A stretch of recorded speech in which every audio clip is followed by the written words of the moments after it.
السلام علیکم ورحمۃ اللہ وبرکاتہ۔ پیارے دوستو، سانپ اور مور جنت میں رہتے تھے، مگر سانپ اور مور کو جنت سے کیوں نکالا گیا، اس کے بارے میں آج جانیں گے اس ویڈیو میں۔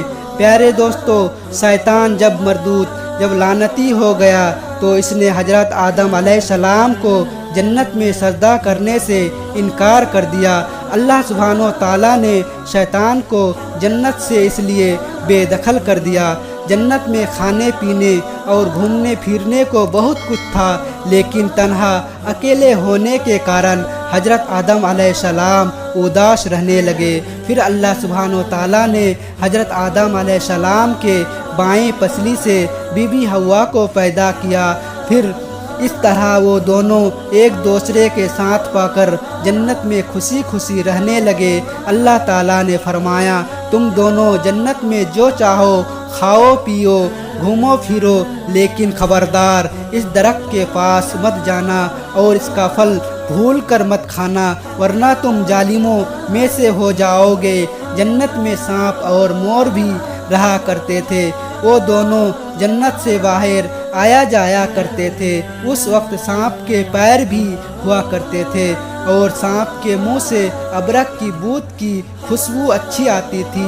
مور ابھی خوبصورت ہے، اس سے بھی کئی زیادہ اس وقت خوبصورت تھا جب وہ جنت میں تھا، اور مور کا پیر بھی اس وقت بہت ہی زیادہ خوبصورت تھے۔ ایک دن جب دونوں جنت سے باہر آئے تو ان کی ملاقات شیطان سے ہوا۔ شیطان نے ان دونوں سے کہا، مجھے بھی اپنے ساتھ جنت لے چلو۔ ان دونوں نے کہا، ہمیں اللہ تعالیٰ کی خوف ہے اور ہم تمہیں جنت نہیں لے جا سکتے ہیں۔ اس پر شیطان نے ان دونوں سے دوستی کا واسطہ دیا کہ ہم سب ایک ساتھ جنت میں رہے ہیں، مجھے بھی جنت لے چلو۔ اس پر سانپ نے شیطان کو مشورہ دیا کہ تم سانپ بن جاؤ، مور تمہیں نگل لے گا، جنت میں لے جا کر اگل دے گا، اس طرح سے کوئی تمہیں دیکھ نہیں سکے گا۔ شیطان فوراً سانپ بن گیا اور مور نے اسے نگل لیا، اور اس طرح شیطان جنت میں دخل ہونے میں کامیاب ہو گیا۔ شیطان نے جنت میں حضرت آدم علیہ السلام اور بی بی حوا سے ملاقات کیا اور کہا، میں تمہارا دوست ہوں، تم نے جنت میں ابھی تک اس درخت کا پھل کیوں نہیں کھایا؟ اس پر دونوں نے بولا، اللہ پاک نے ہمیں اس درخت سے دور رہنے کو کہا ہے اور اس کا پھل کھانے سے سخت منع کیا ہے، اس لیے ہم نے وہ پھل ابھی تک نہیں کھایا اور نہیں کھائیں گے۔ جب حضرت آدم علیہ السلام سو گئے تو شیطان بی بی حوا کے پاس آیا اور اسے بہکانے لگے اور کہا کہ اللہ تعالیٰ نے تمہیں وہ پھل اس لیے کھانے سے منع کیا ہے کہ وہ پھل کھانے کے بعد تم فرشتہ نہ بن جاؤ اور ہمیشہ کے لیے جنت میں ہی نہ رہنے لگو۔ بی بی حوا نے شیطان کے بہکاؤ میں آ کر اس درخت کا پھل کھا لیا، اور جب حضرت آدم علیہ السلام سو کر اٹھ گئے تو انہیں بھی بہت اصرار کیا اور مجبور کیا، اور وہ پھل حضرت آدم علیہ السلام کو بھی کھلا دیا۔ جیسے ہی ان دونوں نے اس درخت کا پھل کھایا، ان کا جنتی لباس اتر گیا۔ تب اللہ تعالیٰ نے ان دونوں سے کہا، میں نے تم دونوں کو اس درخت کے پاس جانے سے اور اس کا پھل کھانے سے منع کیا تھا۔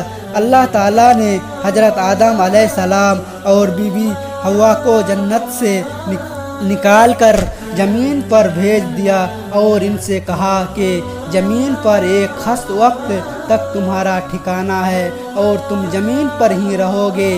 اللہ تعالیٰ نے شیطان کو جنت میں لانے کے لیے مور کی خوبصورتی چھین لی۔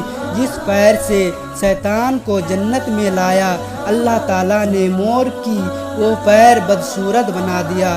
جس منہ سے سانپ نے مور کو شیطان کو مدد کرنے کے لیے مشورہ دیا، اللہ تعالیٰ نے سانپ کی اس منہ کی ابرک کی خوشبو چھین لی اور اس منہ پہ زہر ڈال دیا، اور سانپ کے پیر بھی چھین کر مور اور سانپ کو جنت جیسے جگہ سے ہمیشہ کے لیے بے دخل کر دیا۔ اس لیے مور آج بھی اپنے پروں کو دیکھ کر بہت خوشی ہوا کرتے ہیں، لیکن جب بھی اپنے پیر دیکھتا ہے تو اسے رونا آ جاتا ہے۔